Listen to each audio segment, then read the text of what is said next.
क्या हो अगर मैं तुम्हें बताऊं कि one of the most popular breathing style top 5 में भी नहीं आता। एंड नहीं, सन ब्रीदिंग अकेला एक ओवर पावर्ड ब्रीदिंग स्टाइल नहीं है, क्योंकि एक और ऐसी ब्रीदिंग स्टाइल एग्जिस्ट करती है जो कि सन ब्रीदिंग को भी ओवरटेक कर सकती है। सो आज हम रैंकिंग करने वाले हैं सारे ही ब्रीदिंग स्टाइल्स को from weakest to strongest, using their cannon feast, versatility, destructive power, speed और उनकी strength by users. So start करते हैं हमारे नंबर 14 से, जो कि हमारी फ्लावर ब्रीदिंग, जो कि वाटर ब्रीदिंग से ही निकली है, जो कि काफी ज्यादा एलिगेंट है, प्रिसाइज है और इसकी फाइनल फॉर्म है इक्विनोटियल वर्मिलियन आई, जो कि काफी ज्यादा पावरफुल है बट यूजर की आई साइट्स को भी काफी डैमेज करती है। काफी ज्यादा क्रेजी पावर है, काफी ज्यादा अच्छी ब्रीदिंग स्टाइल है बट स्टिल इसका इफेक्ट रॉ पावर में डिस्ट्रक्टिव नहीं है। और काफी अच्छी पावर होने के साथ साथ इसके काफी ज्यादा वर्डिक्ट हैं, जैसे कि इसकी जो पावर्स है वो काफी ज्यादा लिमिटेड हो जाती है अगेंस्ट आवर यूजर और कहीं ना कहीं ये यूजर को भी डैमेज करने लगती है। सो हम आगे बढ़ते हैं नंबर 13 पर, जो कि है इंसेक्ट ब्रीदिंग, जो कि बनाई गई थी उन डीमन स्लेयर्स के लिए जो कि काफी ज्यादा स्ट्रेंथ में पीछे रह गए हैं और वो अपनी रॉ स्ट्रेंथ से डीमंस को खत्म नहीं कर सकते, इसीलिए वो अपनी ब्रीदिंग टेक्निक के साथ साथ अपनी स्वॉर्ड वगैरह में पॉइजन का यूज करते हैं, जो कि काफी ज्यादा फास्ट अटैक को क्रिएट कर सकता है। ये ब्रीदिंग स्टाइल काफी ज्यादा डेडली साउंड करती है और साथ ही काफी सारे डीमंस पे अच्छा खासा वर्क भी करती है बट स्टिल इसके पास काफी सारे वीकनेस है, जैसे कि ये पूरी की पूरी ब्रीदिंग स्टाइल सिर्फ और सिर्फ पॉइजन पे रिले करती है और अगर इसका पॉइजन किसी के ऊपर इफेक्ट ना करे तो फिर बंदा खत्म, क्योंकि तुम्हारे पास वो रॉ स्ट्रेंथ नहीं है किसी भी डीमन को खत्म करने के लिए, उसको बीहेड करने के लिए, तो फिर हाँ ये तुम्हें काफी ज्यादा एक डबल एज स्वॉर्ड की तरह लग सकता है। सो अब हम जाते हैं हमारे नंबर 12 पे, जो कि हमारी सरपेंट ब्रीदिंग, जो कि ये वाला हाशिरा यूज करता है। भाई इट इज क्रेजी, मेरे को इस बंदे की स्वॉर्ड बहुत ज़्यादा प्यारी लगती है बट अब हम इसकी ब्रीदिंग के बारे में बात करते हैं। तो भाई सबसे बेहतर पॉइंट जो इसकी ब्रीदिंग का है वो है कि भाई इसका कोई जो मूवमेंट है, स्वॉर्ड मूवमेंट, वो बहुत ही ज़्यादा अनप्रेडिक्टेबल हो जाता है बिकॉज इसकी स्वॉर्ड भी काफ़ी ज़्यादा लचीली सी है एंड साथ ही साथ एक अनप्रेडिक्टेबल सी ब्रीदिंग है। ये 1-on-1 फाइट के लिए इट इज़ एक्चुअली एक्सीलेंट। मतलब अगर तुम सिर्फ एक बंदे से फाइट कर रहे हो तो सामने वाला कभी भी तुम्हारा नेक्स्ट मूव पढ़ ही नहीं पाएगा until he is in that काम स्टेट, जो कि हमारा योरिची और हमारा ये तांजीरो कर सकता है। मतलब वो लोग एक ऐसे स्टेट में पहुंच जाते हैं जहां पर वो हर एक मूवमेंट को प्रिसाइजली समझ पाते हैं, बट अगर तुम्हारे पास वो पावर नहीं है और तुम उस स्टेट में अनलॉक नहीं कर पाए हो अभी तक, तो तुम इसके अगेंस्ट खड़े भी नहीं हो सकते। तो एज अ डीमन तुम इसके अगेंस्ट नहीं खड़े हो सकते। और जहां तक बात रही इसकी वीकनेस की, तो भाई बस इसकी दो ही वीकनेस है। पहला तो भाई ये काफ़ी ज़्यादा शॉर्ट रेंज में अटैक कर पाता है अपने आसपास, और अगर विलन्स ज़्यादा दूर है तो फिर हाँ तुम्हारा मूवमेंट पड़ना थोड़ा आसान हो जाएगा उसके लिए। और दूसरी चीज़ भाई, ये बंदा और ये जो पावर है ये अपने आप को एक अनलिमिटेड पोटेंशियल तक नहीं ले जाती, इसकी भी एक लिमिट है जहाँ पर आने के बाद ये तुम्हें रोक देगी एंड सामने अगर कोई अच्छा खासा मूवमेंट रीडर है तो हाँ वो तुम्हें हरा सकता है। So now we go to the number 11, जो कि है एक सेल्फ क्रिएटेड ब्रीदिंग स्टाइल, जो कि हमारे लॉर्ड इनोस्के ने क्रिएट किया है, बीस्ट ब्रीदिंग। भाई ये काफ़ी ज़्यादा क्रेजी है क्योंकि ये सेल्फ क्रिएटेड है, एक अकेले बंदे ने क्रिएट किया है एंड नो वन देयर जो कि इसको इनोस्के के अलावा यूज़ कर सके। और ये काफ़ी ज़्यादा वाइल्ड है क्योंकि ये वाइल्ड एनिमल से रिलेट करके बनाई गई है और काफ़ी ज़्यादा वाइल्ड होने की वजह से ये काफ़ी ज़्यादा अग्रेसिव भी है और साथ ही साथ इंस्टिंक्टिव भी है।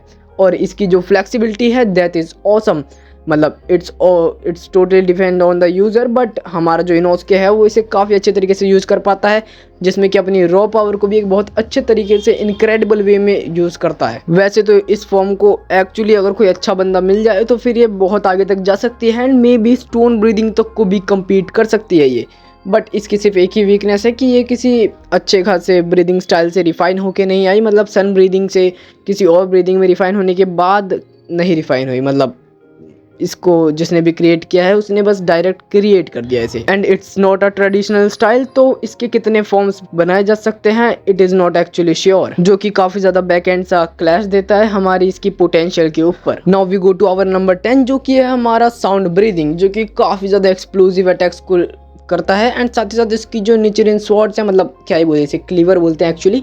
भाई dual Nichirin cleaver, this is awesome भाई, क्रेजी ऑसम। एंड अगर इसे कोई अच्छा सा यूज़र मिलता है जैसे कि इसके पास था टेंगिन उजुही, भाई ये एक अलग ही लेवल पे पहुंच जाती है। और साथ ही साथ म्यूजिकल स्टोन टेक्निक के साथ तो ये अलग ही है भाई, जिसमें कि ये अपने इस टेक्निक के साथ सामने वाले की मूवमेंट्स को भी बहुत अच्छे तरीके से प्रिसाइजली समझ सकता है। एंड ये वाली जो टेक्निक है वो एक्चुअली काउंटर है हमारे सरपेंट मूवमेंट्स जो करता है हमारा सरपेंट हाशिरा, मतलब उसकी तकनीक की एक्चुअली काउंटर है ये। बस इसकी एक ही वीकनेस है कि ये काफ़ी ज़्यादा स्टेमिना ख़त्म कर देती है, बट अगर इसको एक काम स्टेट में करा जाए एंड जो हैवी मूवमेंट्स हैं उन्हें हटा दिया जाए, एक स्मूथ मूवमेंट के साथ प्रिसाइसली किया जाए तो ये शायद सन ब्रीदिंग की तरह ही बहुत ज़्यादा इफेक्टिव हो जाएगी। एंड इसका जो स्टेमिना ड्रेनेज है वो भी काफ़ी ज़्यादा कम हो जाएगा। एंड इसमें जो रॉ पावर भी वेस्ट होती है वो भी काफ़ी बचेगी। एंड नंबर 9 पर आती है तुम सबकी प्यारी लव ब्रीदिंग, जो कि काफ़ी ज़्यादा फास्ट है। मैसिव अटैक रेंज है इसकी, मतलब ये काफ़ी दूर तक भी अटैक्स को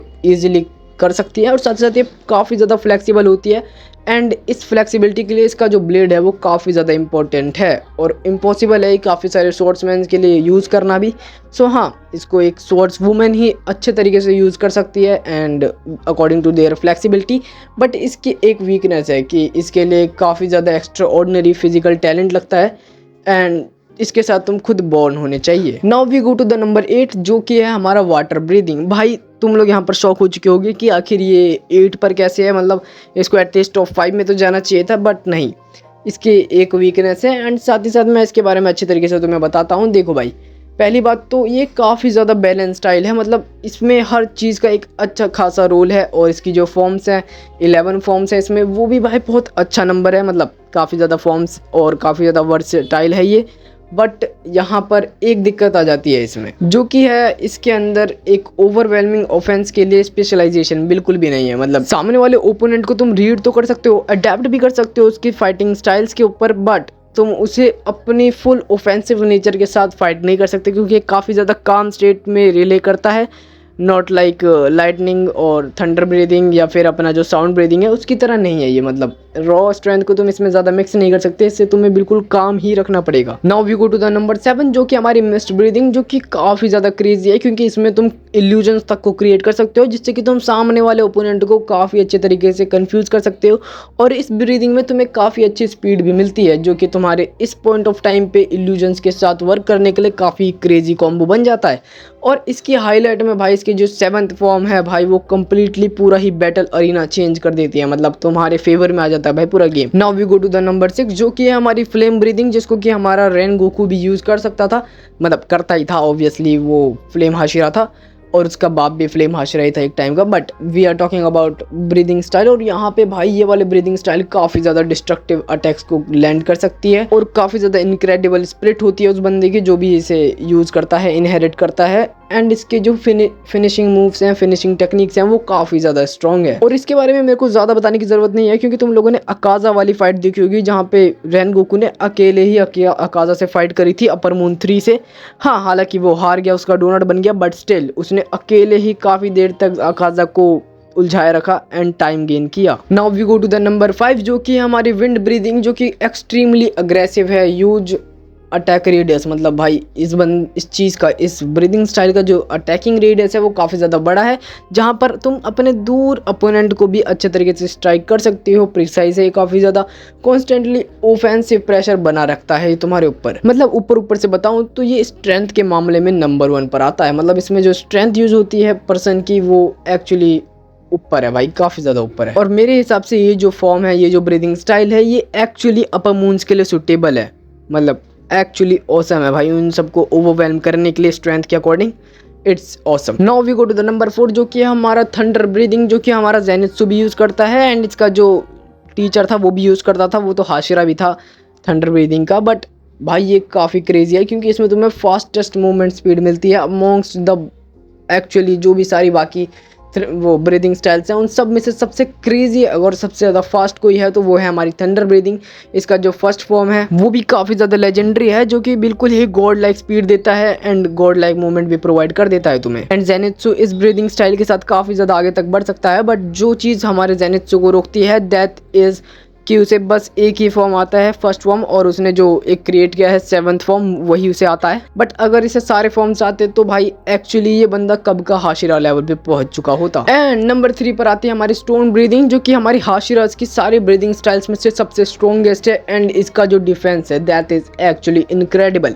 एंड अभी के टाइम पे जो इसे यूज़ कर सकता है वो है हमारा ग्योमी, एंड ये बंदा अंधा है भाई, एंड अंधा होने के बावजूद ये जो अपनी ब्रीदिंग स्टाइल है स्टोन ब्रीदिंग, उसके थ्रू काफ़ी ज़्यादा क्रेजी बन जाता है एंड इसकी जो पावर है वो काफ़ी ज़्यादा डिस्ट्रक्टिव है एंड भाई ये एक अलग ही लेवल पे एग्जिस्ट करती है ये पावर। और मुझे नहीं लगता जिसके पास ये ब्रीदिंग है उसे तुम एक्चुअली स्ट्रेंथ के मामले में खुद से हरा सकते हो, कोई उसे ओवरबीट नहीं करने वाला भाई। इसके अगेंस्ट कोई भी स्ट्रेंथ को लेके तो नहीं खड़ा हो सकता मेरे हिसाब से। Now we go to the number 2 जो कि हमारा मून ब्रीदिंग, जो कि हमारा कोकुशिबू यानी कि हमारा डीमन यूज़ करता है अपर मून 1। भाई इट इज़ क्रेजी भाई। इसके यूज़ के साथ तुम लोग काउंटलेस क्रेस्ट ब्लेड्स को क्रिएट कर सकते हो, जो कि काफ़ी एक अच्छे रेंज तक अच्छे कवरेज को क्लियर करते हैं एंड बहुत ही अच्छे तरीके से होल्ड बैक करते हैं against many upper moons. And कहीं ना कहीं ये स्टोन ब्रीदिंग के ऊपर ही स्टैंड करती है, क्योंकि डायरेक्टली सन ब्रीदिंग को काउंटर करने के लिए बनी थी। सन ब्रीदिंग इसी का भाई योरिची यूज़ करता था एंड उसी से जल के इस बंदे ने मून ब्रीदिंग को क्रिएट किया, जो कि एक्चुअली पोटेंशियल रखती है एक बहुत अच्छा खासा। एंड तुम सबको ही पता है कि नंबर 1 पे कौन सी ब्रीदिंग स्टाइल एग्जिस्ट करती है, that is none other than sun breathing, the original breathing style. भाई इसके रीजंस बताते बताते थक जाऊंगा मैं, एंड साथ ही साथ तुम्हें पता है भाई ये नंबर 1 पे स्टैंड करती है, क्योंकि भाई यही एकमात्र लेजिट फॉर्म है ब्रीदिंग स्टाइल्स की जो कि सबसे पहले निकली थी। अगर किसी बंदे ने ब्रीदिंग स्टाइल्स बनाया है तो वो है सन ब्रीदिंग बनाने वाला योरिची। उसी बंदे ने सबसे पहले सन ब्रीदिंग बनाया एंड उसी से बाकी सारे water breathing, thunder breathing, sound breathing, या आपका स्टोन ब्रीदिंग, फ्लेम ब्रीदिंग, सारी की सारी चीज़ें इसी से डिराइव हुई हैं। एंड लास्ट इसे हमारे योरिची ने यूज़ किया था एंड उसके बाद अभी हमारा तांजीरो भी इसे यूज़ कर सकता है। एंड ये इतनी ज़्यादा क्रेजी इसलिए है क्योंकि भाई देखो जो डीमंस हैं वो सनलाइट में आके जल जाते हैं and this breathing style directly uses sun power and इसके थ्रू सामने वाले जो डीमंस हैं उनकी रीजनरेशन तक स्टॉप हो जाती है। मतलब सामने वाला डीमन अपने आप को रीजनरेट ही नहीं कर सकता इसके कट लगने के बाद। एंड भले ही तुम इससे गर्दन मत काटो, बट अगर तुम इसे कट कर दोगे तो भी उसकी रीजनरेशन वहाँ पर स्लो हो जाएगी। That is actually awesome and सिर्फ इसी का यूज़ करके तुम ख़त्म भी कर सकते हो भाई अपने सामने वाले ओपोनेंट को। और ये नंबर 1 पे इसीलिए है क्योंकि सारी की सारी ब्रीदिंग स्टाइल अपने आप को बैक एंड में अगर हम देखते जाए कि कहाँ से डिराइव हुई थी, वो at the end sun breathing के पास पहुँच जाएगी, सिवाय हमारी बीस्ट ब्रीदिंग के। भाई बीस्ट ब्रीदिंग हमारी अलग ही है क्योंकि वो किसी से डिराइव नहीं हुई और किसी ने उसको सन ब्रीदिंग को देख के नहीं बनाया। एंड बीस्ट ब्रीदिंग को हमारे लॉर्ड इनोस्के ने बनाया, तो हाँ वो एक अलग ही एक्सेप्शनल केस है, but still sun breathing is on number 1 और इसके बारे में तो भाई कोई कुछ बोल ही नहीं सकता। बट अगर तुम्हें वीडियो पसंद आई हो तो सब्सक्राइब करो यार, लाइक करो वीडियो को और कमेंट में बताओ कि तुम्हें रैंकिंग अच्छी लगी है, और अगर गलत भी लगी है तो तुम मुझे कमेंट में बता सकते हो, क्योंकि ये पूरी की पूरी रैंकिंग मैंने खुद बनाई है। तो हाँ लाजमी है कि कुछ लोगों को पसंद नहीं आएगी।